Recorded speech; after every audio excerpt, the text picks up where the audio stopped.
to me, a spiritual experience is like radically opening a door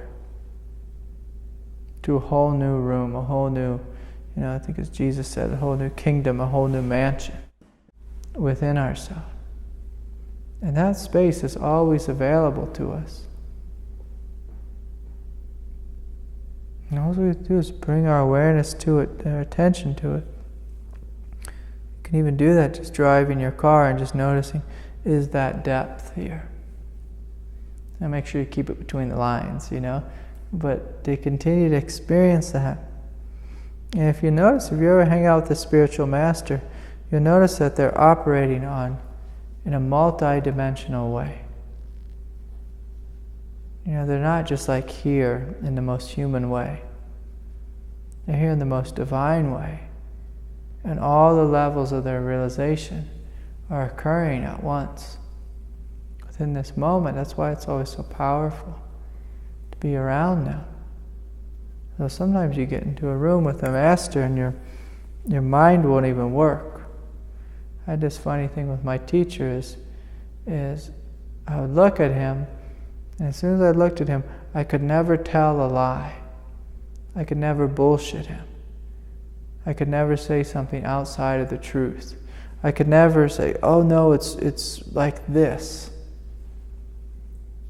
When he spoke it, that's how it was.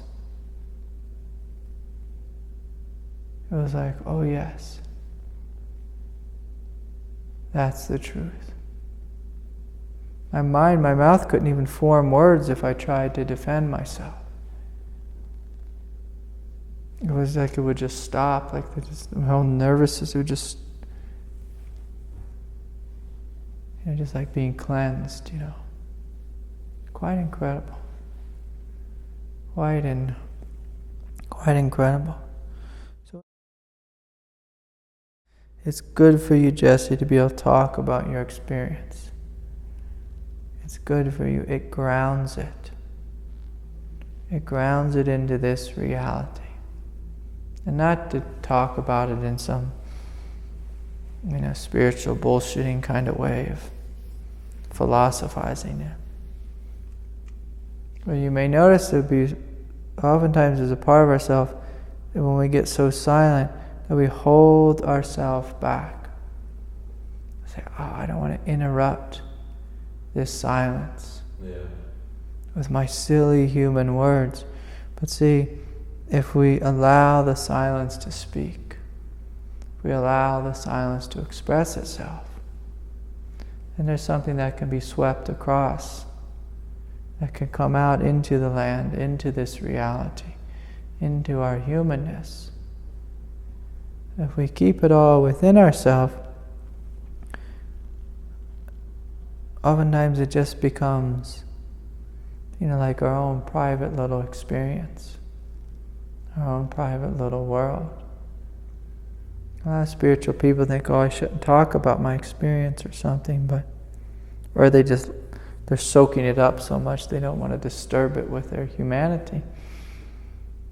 But the idea is to allow your humanity to be disturbed into alignment. You know what I mean? You need to be able to speak from this place.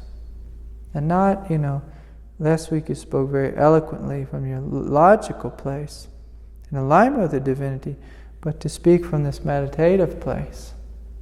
It's a real gift. Someone was talking to me the other day and they said, how did you learn to do this? I said, how? My teacher forced me to learn to do it.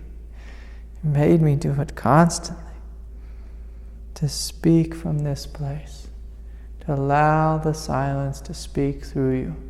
To allow the silence to come into form. Great change happens when we allow the silence to come into form. When we allow the grace, God's grace, to move through us and to speak through us in a true way. In alignment with the vibrational frequency of our current experience in this moment.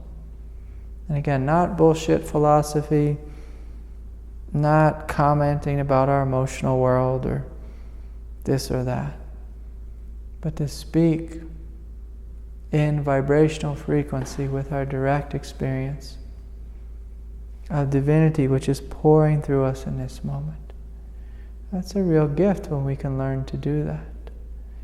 And so it's good for us, as we have these experiences, to write about them, to speak about them, to bring them forth into the world.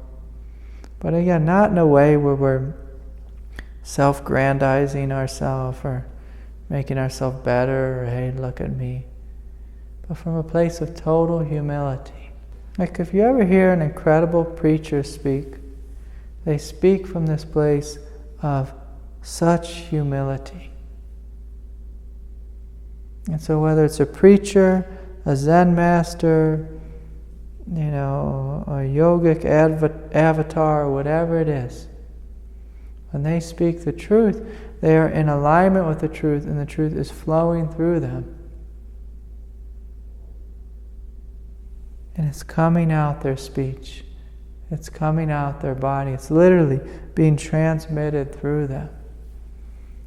And so in order to transmit this truth, we need to learn to open to it fully and to allow it to pour out of us. And not just be some little private experience we have, on our meditation cushion, but that this transmission moves through us as an act of love, an act of humility, an act of grace. And so it's good for us to learn to speak in this way, to learn to even act in this way, drive in this way, chop wood in this way, and parent our children in this way. So I'm a big fan of whatever our spiritual experience is, can it be grounded into our everyday life? Can it be grounded into our everyday life? So that there's no division between what we're calling meditation and what we're calling, everyday life, human life, practical life. No division.